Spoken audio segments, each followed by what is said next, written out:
Hey everyone, how's it going? Um, one more primarily critical select episode. We're doing Kids. It's a very, very, very dark movie, but I just think it's one of those movies you have to talk about, and whether we completely understand it or not, it's bringing out really important conversations, and I just I just love movies that make you talk. So we're doing Kids. We're pulling it out of the archives. Me, John, and Anthony. Blast from the past. He was there for Blue Velvet last week, and then we're recording again 3 new episodes in 2 days, actually. So next week we should have some new material for you guys. I can't wait for you to join us for that, and like, share, comment, all that great stuff. um, uh, we'll be waiting on you. Bye bye. Primarily critical. You didn't hate this movie? Well, there's parts of it I hate. Welcome to a dark world. Two rapists in the pursuit of happiness make their way across New York, spreading disease and violence. The catch is they are children, and presumably don't know any better. The subsequent destruction in their wake is staggering, and we are left shaking our heads at the exuberance of youth. It's truth, it's raw, and it's disgusting. I hated it even more because it was well made. The movie that we're discussing today is Kids, brought to us by John. It's my pick. Or he didn't make it, but I did too.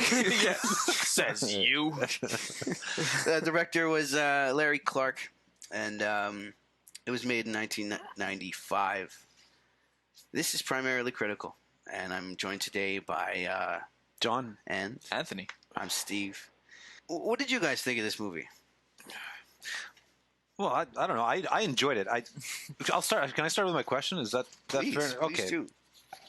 My question is: do you think this movie would help teens be more responsible when it comes to their choices about having sex? Do you think it actually would make an impact on teens? And is it something worthwhile to show to teens? Maybe. Maybe. The right teen, it would make a difference. The wrong teen, it could fuel the fire, I think. That's the way I look at it. Because it does kind of glorify some of it. Like, the beating up that dude in the park, like, there was not a lot of repercussions. Like, do you think we killed him? Yeah, I don't think so. He's, like, twitching when he got up. Like, Yeah. There's a whole lot of, like, concern there. But what about what about AIDS and HIV? If you're a teenager and you're really horny and you're watching that movie, Yeah. you might neglect all of that because you're like, I saw some titties in the pool, you know? Like, Yeah, it's true. and all of a sudden your brain shut off, and like any message that was trying to get to you, you neglected, right? Yeah. Oh God. What do you think, Steve? Well, I don't think they'll learn. You don't think it would help them, eh? No, because the more you tell kids not to do something, the more they go out of their way to do it. I mean, yeah, it inspires a bit of fear, definitely. But we don't see the girl getting sick. We don't see the girl on her that's deathbed. the big thing. It's like you don't see the repercussions of it, really. Well, I know I did see this back in '95, right? And I was in my 20s then, and it was enough to scare me to want to go get tested, which I did, because I saw this and I thought, like, wow, this is now one of the things I have to say is that I think it's kind of dated. I don't think the kids today would watch this and really relate much to it, but that maybe it was just because of my friends, but I kind of related to these guys. Like, this was kind of what my crew was like. We were kind of like those guys, you know? There was definitely a relation to some of it, like, growing up skateboarding and, getting in trouble with your friends and hanging out and whatever. Like, there definitely is that, but I don't know. You were 20 at the time, right? So, Yeah, that's true. You had some reasonable thought. You're right. These guys are too young. They don't care. At 15, yeah. I don't think you have the skills to, like, translate that into being like, oh, I should be scared. I should get tested. Like, yeah, I think you're probably right. Yeah. That one, the main character, he had AIDS for a year. right? And he still had no 'cause idea. he had no idea. And, It kind of scared me enough. and in the movie, he think slept with about- 2 girls that day. So what is, if he's on that rate, you're talking like over 600 girls. If he kept up at that pace over the last year, over 600 girls have been affected, right? But, He lives in New York, so I mean the numbers are there. yeah. That I guess kind of leads into my question, which is why do you think that Jenny didn't tell Telly or warn the girl that he was basically having sex with while she walked in the room there? She could have stopped it. I was thinking Yeah. the same thing. Yeah. I'm thinking he hasn't ejaculated yet, so the chances are it's could be stopped at that point, right? And but she doesn't. My answer to that, I think she was wasted and disgusted with him. It's good because I think she actually still had feelings for him, and part of to see him having sex with another girl probably brought in the emotions of like, oh my God, I'm an idiot. I slept with this guy, and stuff. And she was just overwhelmed. And plus all, but who knows? I don't know. You're right. She could have stopped it too. She could have stopped it. I don't know. I think I agree though. She was definitely high in like the emotional factor because she doesn't take part in a lot of the conversation that's happening with all the girls when they're having their she's kind of girl sex quiet. talk. Yeah. So I think it's because she kind of does have some feelings. She's not as Yeah, the whole movie, you're shaking your head thinking, "Oh my God!" Oh, I know. Isn't Telly just like the most despicable? Like, But how many guys did you know like that? I know, You what I Like, know. How many guys do you know? Like, how many buddies do you have that were like that? oh yeah, I know. You say anything to get laid back in those days. It's like, I love you, but you just You can even see some of that in the parties when some guy's talking to some girl Yeah. that's unrelated to the plot, and he's like, "Baby, I love you." Oh, yeah, that guy. That guy was guy. hilarious. I'll buy you anything. corn dog. Corn dog. That is the most I want to buy you romantic corn moment. dogs. There is some funny preteen, it is a very honest film, and I think you see that in it feels very improvised. Although your notes, It almost felt like it was Otherwise. documentary. Like it almost felt like just a guy got a camera following some kids, But yeah, interesting. Your notes. You said that. Well, I don't want to ruin the stuff we do at the end there, but no worries. that you said it was scripted, and I found that surprising. I mean, it seemed like it flowed like just you're there following some kids, there was three scenes in particular in which it felt very improvised, where all the guys are talking smack, and then it cuts to all the girls talking smack, and it kind of intercuts the two. That one I found very interesting, when because it felt very you're just sitting there with them. Yeah, totally. Yeah. A fly on the wall, right? And the other one that I thought was very interesting was when the very young kids were smoking the joint together. Yeah. That was another one. Because, you see the smile and, the guy with his chain on when they're like, Yeah. oh, that's a big, what do they God, I call love it? Jesus. You like Jesus? Yeah, man, he's pretty cool. Yeah. I don't know if you guys noticed this. I didn't notice this, but Lori was watching this, and I've watched this before, and I didn't notice when I watched it before. There's the one kid of those three when they're on the couch, they got their arms around each other and stuff. One of the kids has no nipples. No, I never noticed. The kid on the far left has no nipples. Maybe I did not notice that. He's the darkest skinned of them all, so maybe you just don't see I don't it. know, man. We were pausing it, we were rewinding it. No, there's no nipples there. It's missing a nipple. Yeah. So And one of them even mentions that he has a third nipple or something. I thought that may be a reference to lesions, because you get lesions too when you have HIV. yeah, right? yeah. So I thought that might be a Well, and there was reference to that. there was that scene where he was sitting in the pool by the edge of the pool. Telly was sitting at the edge of the pool there with that girl. I can't remember her name, but his latest virgin that he was after that night. And she said, "What's that?" And she pointed at a little red mark, and I can't remember what he said. He said, "That's my third nipple." Oh, is that what you're talking about? yeah. The third nipple, yeah. That could have been an AIDS lesion, right? Yeah. It looked more like it would be an AIDS lesion than it would have been a nipple, Yeah, and it's pretty low. Yeah, it's pretty low. Yeah, I don't know. How Pretty unlikely that that's a nipple. yeah, that's I don't right. think so, Telly. My third nipple on my heel down there. In modern society, a lot of people are voicing their opinion that children aren't spending enough time outdoors. They're spending too much time indoors. Right? Yeah. This movie would argue the opposite. Yeah, this movie's a good case to keep your kids inside. Keep the kids inside. Yeah. Oh, Just get them playing some good old-fashioned video games, you know? How much trouble could they possibly get into? They're better off watching porn at home than that's trying right. to create their own. Get your kids some porn, video games. They'll be safe. GTA. Yeah. Yeah, that's the moral of this movie. Excuse me. I can edit that out. Yeah.